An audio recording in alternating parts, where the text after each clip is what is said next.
નમસ્તે મિત્રો, એજ્યુ સફર તરફથી હું ખુમાણ અપર્ણાબેન આપનું સ્વાગત કરું છું. મિત્રો, આપણે જ્યારે ક્રિયાપદ અંતર્ગત અર્થની ચર્ચા કરીએ છીએ ત્યારે આગળના વિડીયોમાં આપણે અર્થના પ્રકાર અંતર્ગત નિર્દેશાર્થ અને નિશ્ચયાર્થની ચર્ચા કરી. આજે આપણે આજ્ઞાર્થ અને વિધ્યર્થની ચર્ચા કરવાના છીએ.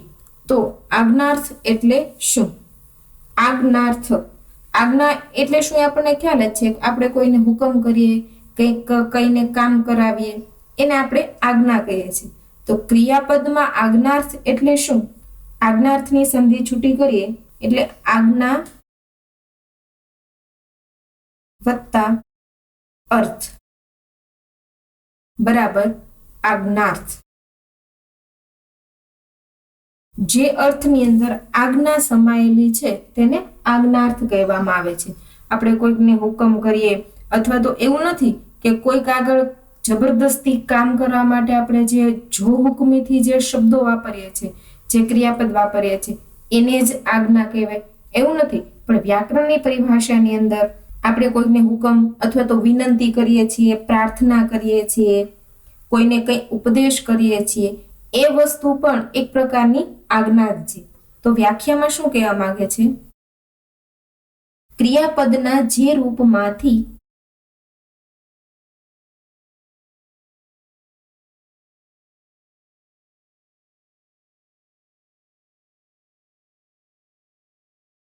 આજ્ઞા, હુકમ, આજીજી, વિનંતી,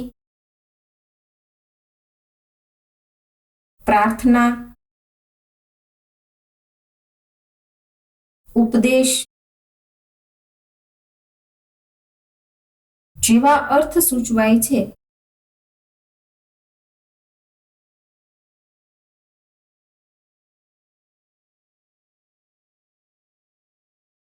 તેને આજ્ઞાર્થ કહેવાય છે.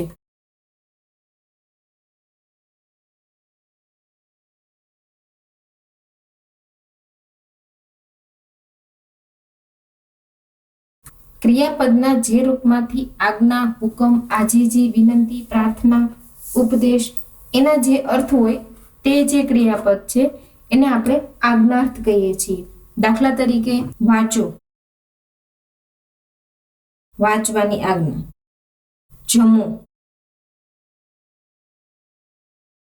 પહેરી લો.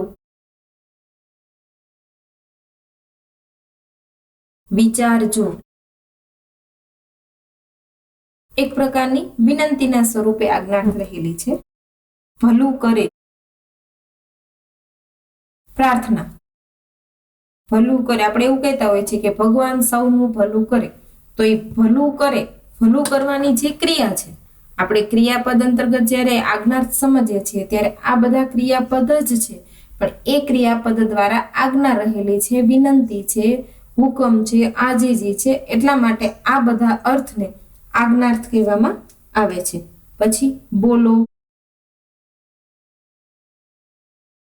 વગેરે. આ જે ઉદાહરણો છે તે આજ્ઞાર્થના છે. હવે આજ્ઞાર્થ છે એ હકારમાં પણ હોઈ શકે અને નકારમાં પણ હોઈ શકે. આજ્ઞાર્થ હકાર કે નકારમાં હોઈ શકે.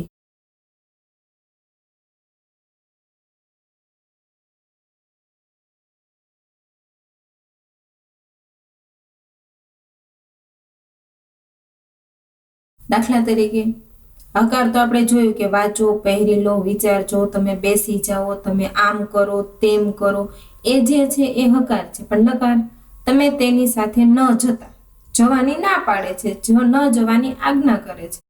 તમે ત્યાં ઊભા ન રહેશો, એ પણ એક પ્રકારની આજ્ઞા છે. ઊભા ન રહેશો એ ક્રિયાપદ દ્વારા નકારમાં આજ્ઞાર્થ સૂચવાય છે.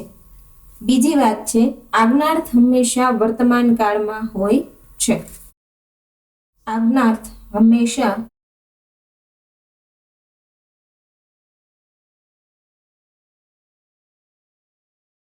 વર્તમાન કાળમાં જ થાય છે.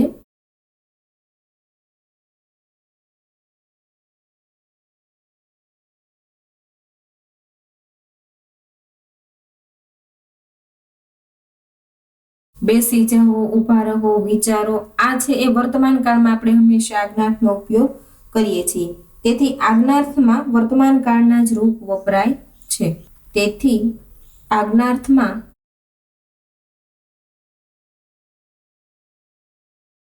વર્તમાન કાળના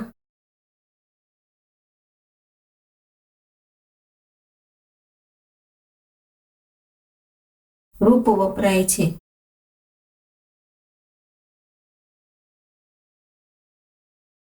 પરંતુ એમાં પણ અપવાદ છે. ક્યારેક વિનંતીના સ્વરૂપે ભવિષ્યકાળ પણ વપરાય છે. પરંતુ ક્યારેક વિનંતીના અર્થમાં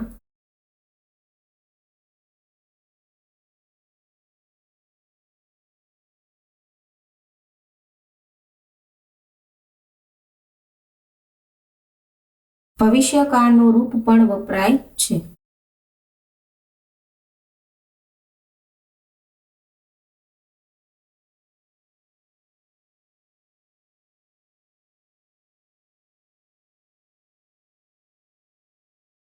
આજ્ઞાર્થ હંમેશા વર્તમાન કાળમાં જ થાય છે, માટે વર્તમાન કાળના રૂપ વપરાય છે. પરંતુ ક્યારેક આપણે કોઈને વિનંતી કરીએ છીએ ત્યારે એ ભવિષ્યકાળની અંદર પણ આવે છે અને ભવિષ્યકાળના રૂપ વાપરી શકાય છે. ઉદાહરણો જોઈએ એટલે ખ્યાલ આવશે. કઈ રીતે? મને પાણી આપશો? મને પાણી આપશો? અહીંયા તમને ખ્યાલ છે કે શ છે એ ભવિષ્યકાળનો પ્રત્યય છે. તો મને પાણી આપો, જો એવું હોય તો એ વર્તમાન કાળનું રૂપ છે.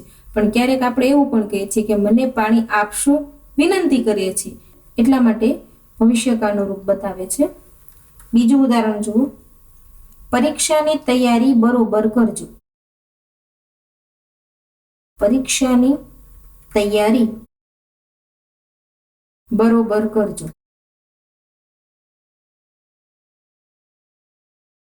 કરજો એક તરફથી આપણે આજ્ઞા આપીએ છીએ, વિનંતી કરીએ છીએ કે પરીક્ષાની તૈયારી બરોબર કરજો, પણ કરજો ભવિષ્યની વાત. પરીક્ષાની તૈયારી બરોબર કરો એમ હોય તો એ વર્તમાન કાળનું રૂપ છે. પરંતુ બરોબર કરજો, કરજો પાછળ જે જો પ્રત્યય લાગે છે એ ભવિષ્યકાળનું રૂપ બતાવે છે. હજુ એક ઉદાહરણ જોઈએ એટલે સ્પષ્ટતા થશે. સવારે વહેલા ઉઠજો.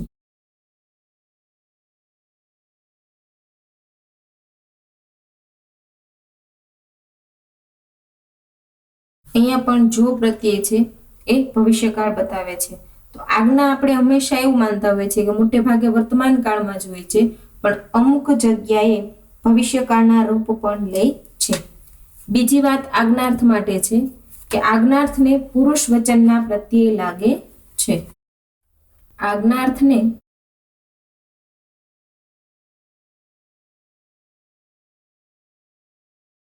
પુરુષ વચનના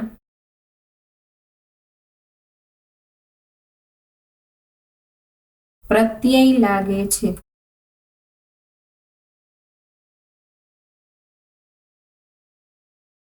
કઈ રીતે? આજ્ઞા એક વ્યક્તિ છે એ બીજી વ્યક્તિને, સામેવાળી વ્યક્તિને આપે છે, જેને આપણે બીજો પુરુષ કહીએ છીએ. માટે મોટા ભાગે આજ્ઞાર્થમાં બીજા પુરુષના રૂપ વપરાય છે, તું, તમે, આ રીતે. પરંતુ ક્યારેક એવું પણ હોય છે કે આપણે કોઈ આગળ માગીએ અથવા તો કોઈને જ્યારે આશીર્વાદ આપવાના હોય ત્યારે ત્રીજા પુરુષના રૂપ પણ આજ્ઞાર્થની અંદર વપરાય છે. કઈ રીતે? દાખલા તરીકે આશીર્વાદના અર્થમાં આપણે જોઈએ તો કે ભગવાન સૌનું ભલું કરે.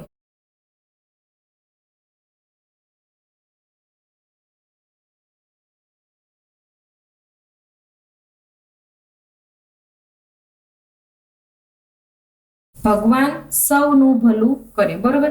અહીંયા ભલું કરે આશીર્વાદના રૂપમાં છે, પરંતુ અહીંયા બીજો પુરુષ નહીં, ત્રીજો પુરુષ, સૌનું. એક વ્યક્તિ બોલે છે, બીજા વ્યક્તિને કહે છે અને વાત થાય છે સૌનું, ત્રીજા પુરુષની. તો મોટા ભાગે બીજા પુરુષના પ્રત્યયો હોય છે, પરંતુ આશીર્વાદના રૂપમાં જ્યારે હોય છે ત્યારે આજ્ઞાર્થની અંદર ત્રીજો પુરુષ પણ આવી શકે છે.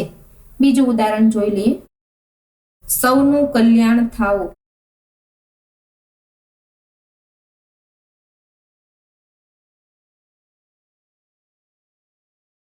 અહીંયા પણ ત્રીજા પુરુષના પ્રત્યયો આવેલા છે.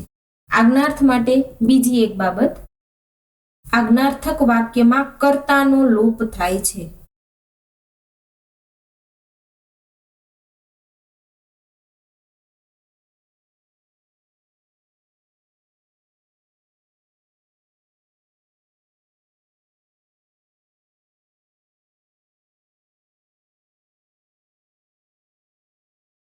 હવે કર્તા એટલે શું આપણને ખ્યાલ છે.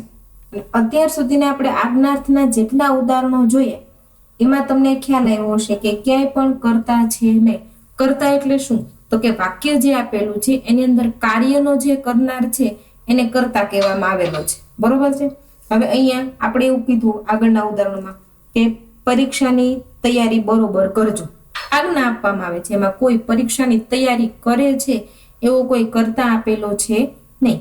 આ માટેના ઉદાહરણો જોવો એટલે ખ્યાલ આવે. અહીંથી બહાર જાઓ.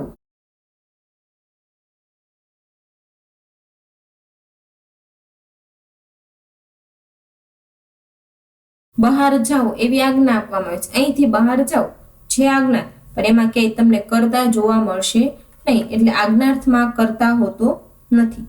જરા શાંતિ રાખો.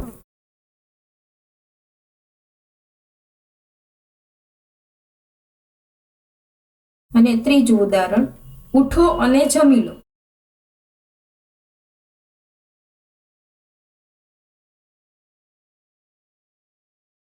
મિત્રો આ વાત થઈ આજ્ઞાર્થની, કે આજ્ઞાર્થની અંદર હુકમ, વિનંતી, આજીજી, પ્રાર્થના, ઉપદેશ હોય છે. આજ્ઞાર્થ હકાર કે નકારમાં હોય છે. આજ્ઞાર્થ છે મોટા ભાગે વર્તમાન કાળના રૂપમાં જ હોય છે, પરંતુ ક્યારેક વિનંતીના અર્થમાં ભવિષ્યકાળનું રૂપ પણ લે છે.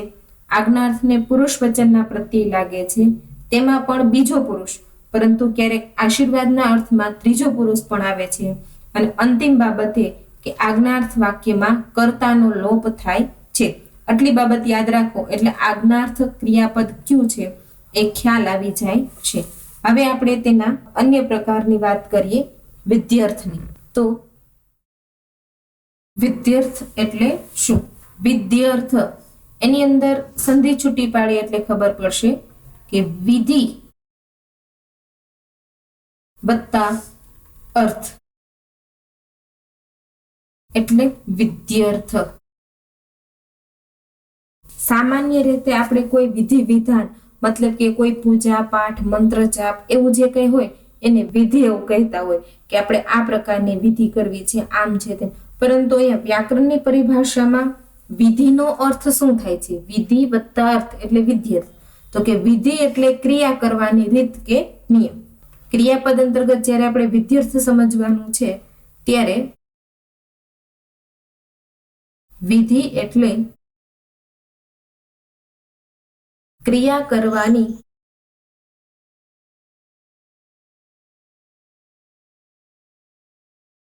રીત કે નિયમ.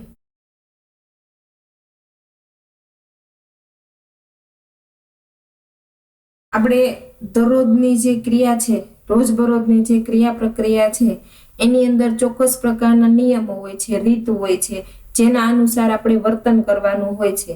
તો એ જે ક્રિયાપદ દ્વારા સૂચવે એ જ વિદ્યાર્થ છે. તો વિદ્યાર્થની વ્યાખ્યા વિસ્તારથી સમજીએ એટલે ખ્યાલ આવશે. જેમાં હકીકતનું નિવેદન થતું હોય, જેમાં હકીકતનું નિવેદન થતું હોય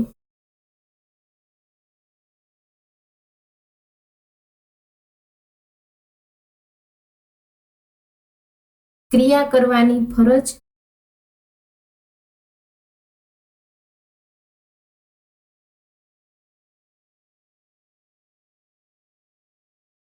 વિધિપૂર્વક થયેલી, વિધિપૂર્વક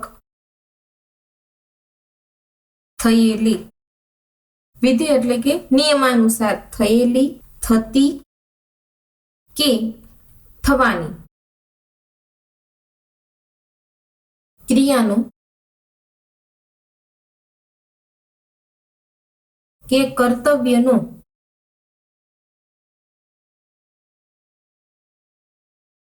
અર્થ બતાવતું હોય, કર્તવ્યનું અર્થ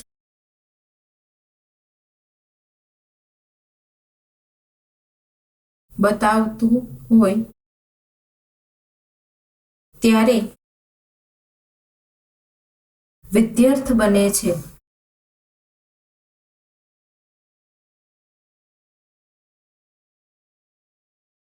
મિત્રો, વિધ્યર્થની વ્યાખ્યા શું કે છે કે જેમાં હકીકતનું નિવેદન થતું હોય. આપણે વિધિ વત્તા અર્થ સમજ્યા કે વિધિ એટલે રીત કે નિયમ. હવે વિધ્યર્થ એટલે કે જેમાં હકીકત એટલે જે કહે છે એ બતાવતું હોય, અથવા તો ક્રિયા કરવાની ફરજ કે આ પ્રકારની ક્રિયા આપણે કરવી જોઈએ, નિયમ છે, આપણી ફરજ સૂચવે છે એ બતાવતું હોય. કે વિધિપૂર્વક થયેલી એટલે ભૂતકાળ બતાવે છે, થતી એટલે વર્તમાન કાળ કે થવાની ક્રિયાનો કે કર્તવ્યનો. ક્રિયા એટલે આપણે જે કાર્ય ફરજિયાતપણે કરવાનું છે તે, અને કર્તવ્ય મતલબ કે જે આપણી ફરજ સૂચવે છે એ જે અર્થ બતાવતું હોય ત્યારે તે ક્રિયાપદ છે તે વિધ્યર્થ બને છે. દાખલા તરીકે, હું આવી શકીશ નહીં.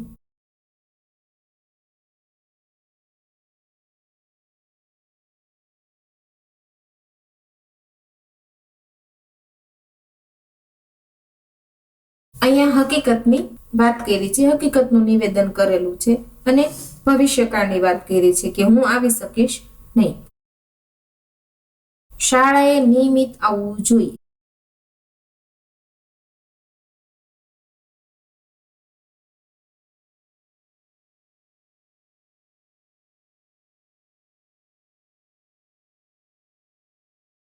અહીંયા આવવું જોઈએ, આવવું એક પ્રકારનું ક્રિયાપદ બતાવે છે, પણ આવવું જોઈએ એ ફરજ બતાવે છે નિયમ સ્વરૂપે. ભાઈ શાળાએ નિયમિત આવવું જોઈએ. એ વિધિ આપણે આગળ શું જોયું કે વિધિ એટલે ક્રિયા કરવાની રીત કે નિયમ. તો વિધ્યર્થ એટલે એ પ્રકારનો અર્થ બતાવે છે કે જેની અંદર ક્રિયા કરવાની ફરજ હોય, કર્તવ્ય હોય. તો શાળાએ નિયમિત આવવું જોઈએ એક પ્રકારની આપણી ફરજ સૂચવે છે. વડીલોની આજ્ઞા પાળવી જોઈએ.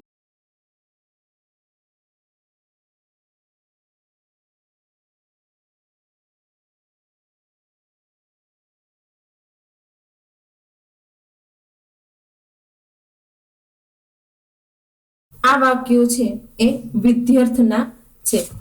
ખ્યાલ આવી ગયો હશે કે મોટા ભાગે વિધ્યર્થની અંદર ફરજ બતાવવામાં આવે છે, આપણા નિયમોથી આપણને વાકેફ કરવામાં આવે છે. હજુ બીજા ઉદાહરણો જોઈએ. હંમેશા સાચું બોલવું.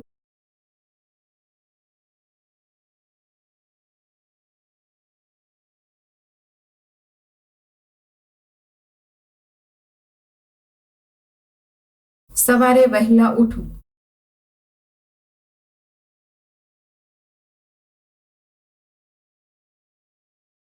આ ઉદાહરણો તમે જોશો એટલે તમને વ્યાખ્યા છે સમજાઈ જશે કે હકીકતનું નિવેદન થાય છે.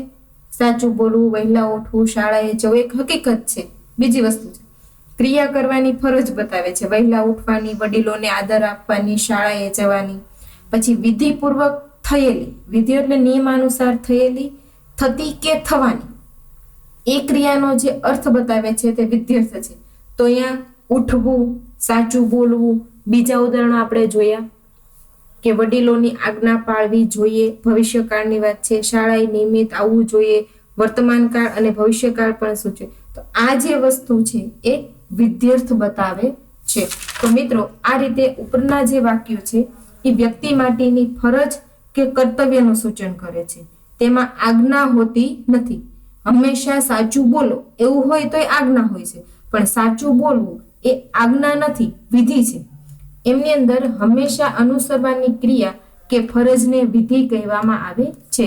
તેથી તેને વિધ્યર્થ કીધું છે. હવે વિધ્યર્થ આજ્ઞાર્થની જેમ વર્તમાન કાળ સૂચવે છે. જેવી રીતે આપણે જોયું કે આજ્ઞાર્થની અંદર હંમેશા આજ્ઞા છે એ વર્તમાન કાળમાં થાય છે, પરંતુ વિનંતીના અર્થમાં છે એ ભવિષ્યકાળની અંદર પણ ચાલુ રહે છે. તો એવી રીતે વિધ્યર્થ છે એ વર્તમાન કાળમાં જ છે, પરંતુ એને જે ક્રિયાનો જે અમલ છે એ ભવિષ્યકાળ સુધી પણ ચાલુ રહેવાનું સૂચવવામાં આવે છે. અને અંદર શું કહે છે કે સવારે વહેલા ઉઠવું એ વર્તમાન કાળ તો સૂચવે છે, પણ સવારે વહેલા ઉઠવું એની ક્રિયા છે એ ભવિષ્યકાળ સુધી પણ ચાલુ રહે છે. મિત્રો, આ વાત થઈ આજ્ઞાર્થ અને વિધ્યર્થની. હવે પછીના વિડીયોમાં આપણે તેના અન્ય 3 પ્રકારોની ચર્ચા કરીશું. મિત્રો, જો આ વિડીયો તમને ગમ્યો હોય તો જરૂર લાઈક કરો અને તમારા મિત્રોને પણ શેર કરો. તેમજ જો તમે અમારી એજ્યુસફરની યુટ્યુબ ચેનલ સબસ્ક્રાઈબ ન કરી હોય તો સબસ્ક્રાઈબ બટન પર જઈને ક્લિક કરીને અમારી ચેનલ સબસ્ક્રાઈબ કરો, જેથી તમને એજ્યુસફર તરફથી દરરોજના નવા અપડેટ મળતા રહેશે. આ વિડીયો જોવા બદલ આપનો ખૂબ ખૂબ આભાર.